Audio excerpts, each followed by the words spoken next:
Hi all and welcome to our new edition of Chopper Chat. I'm Greg Brownson and I'd like to show you around our new complex here at Ardmore. Follow me.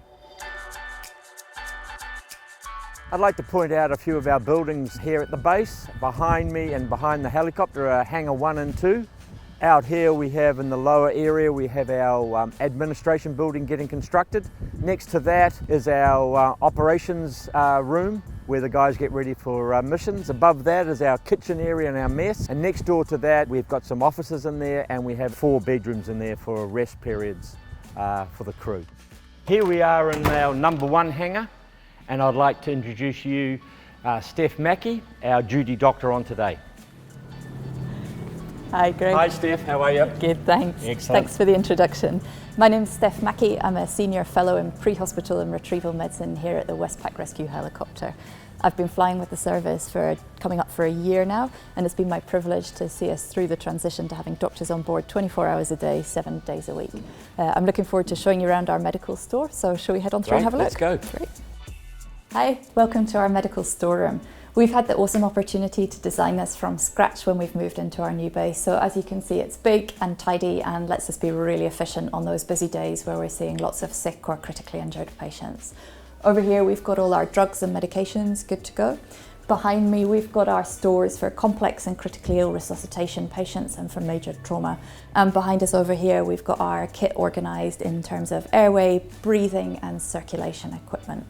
We're also really fortunate that having this extra space means that we can have duplicate packs. So on those days where we've got back-to-back missions looking after critically ill patients, where we've used a lot of our gear, it's really important that we know that we have all of our kit ready to go and checked. And this means that we can swap out our used packs for a brand new tagged pack with all the gear in it checked and good to go.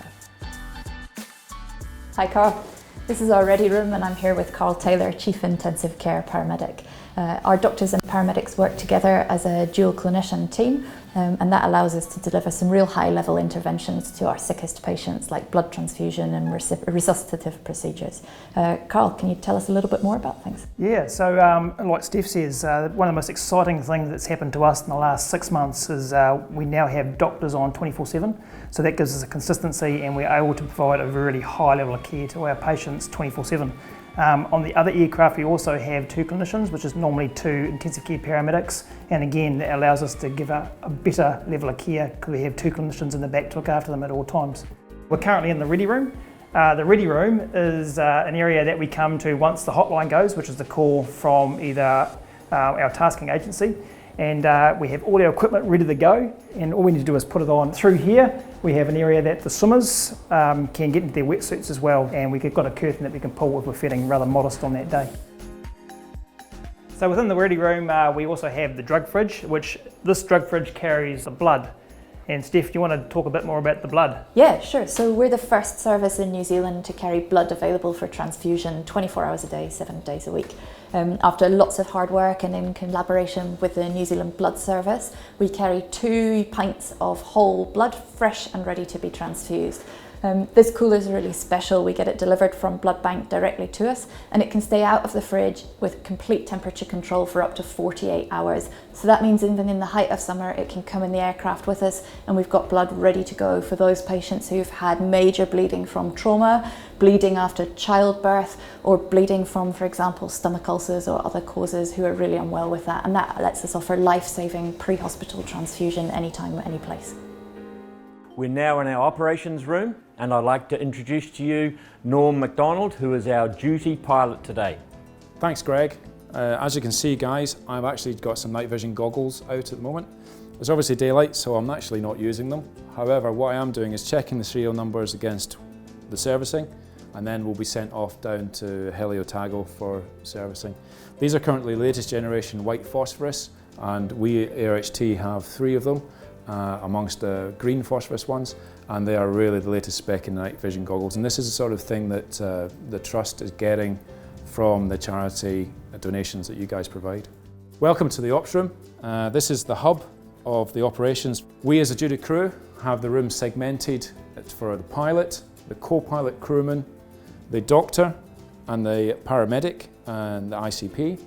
And we have 2 crews, the first crew out, the primary crew, and also the secondary crew for the second aircraft. We brief after servicing the aircraft. As part of the brief, use the screens and multimedia screens to actually pass on the information that we get. So we've fully briefed that. We briefed the sea states on both coasts and also what the temperature is and also anything of interest that's coming in through the diary that is either in a local area or for ARHT in itself.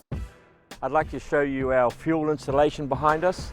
It is a 52,000 litres of Jet A1, which is the type of fuel that the helicopter burns. Each machine uses around about 300 litres an hour, so we can certainly get through it. And this morning we had a delivery of 38,000 litres of fuel.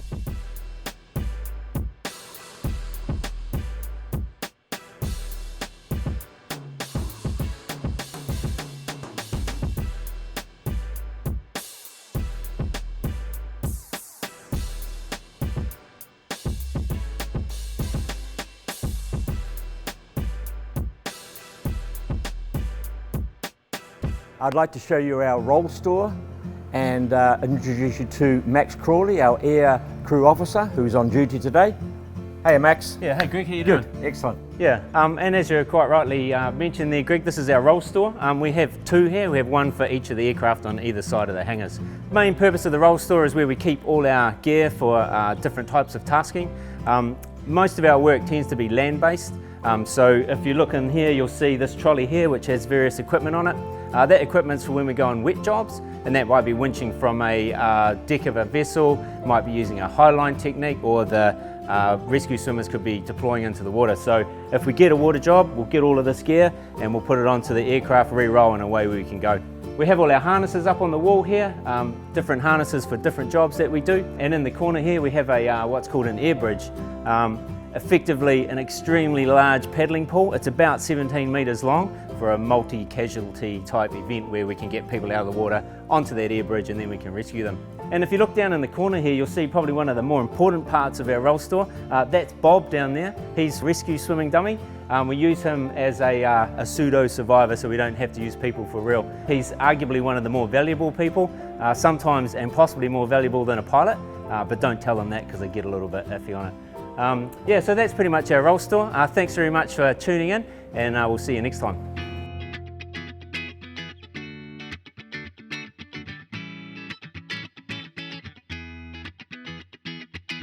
This is Aaron Knight. We're a pilot and co-pilot crewman for the Augusta Westland 169, which is the new aircraft to the Trust. From the front, as you can see, she's a beautiful Italian Leonardo product. She's new and she's first generation of her type and new to New Zealand and the Southern Hemisphere. She can do about 300 kilometers an hour. She's fully night vision goggle capable, instrument flying rules capable, and she can operate single pilot with a multi-crew crewman in the back with a doctor and an ICP.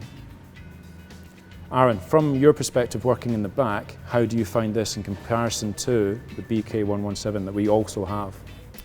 Yeah, so by comparison, as you can see, it's a much bigger space in the back there. The size of the doors enable easy access in and out of the aircraft.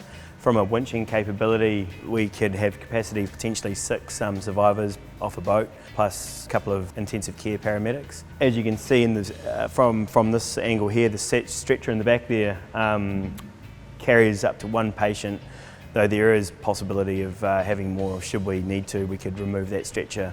Weight carrying capability of this aircraft is up to 4,800 kgs. Our standard profile is 4,600 and it carries 888 kgs of fuel all up. And we could do this at maintaining about 135 knots, which is probably the 250 mark kilometers an hour, and we can certainly reach to the very far north of Kaitaia and Kerikeri and all the way down south to beyond Hamilton for jobs, either primary jobs or secondary jobs or inter-hospital transfers with the NICU and the PICU, which is the neonatal ICU and the paediatric ICU. So this is the Rapid Response Vehicle, or RRV as we call it. This just gives us a means to go to a local area via road and help people out. It's not obviously a primary means of transport, and flying by helicopter is the primary way that we get around, but We can bring skills to people, and those skills sometimes, or those people that require us, are sometimes only within a few k's of us, and we're keen to help them out. So we're not there to do St John's job, but we're certainly keen to help them out if we can.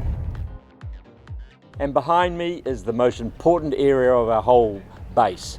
It is our lunchroom mess, because us flight crew like to eat good meals, and we do have some fantastic dinners here. This is one of the most important pieces of equipment in this mess hall, and that's our coffee machine. Proudly sponsored by Lafayette Coffee. The most used piece of equipment, I can assure you. You always have to have good coffee. Well guys, that's the end of our tour. But before we go, I'd like to put a big thank you out to all our sponsors and our supporters, because without you guys helping us out, we won't be able to achieve what we have here now and in the future.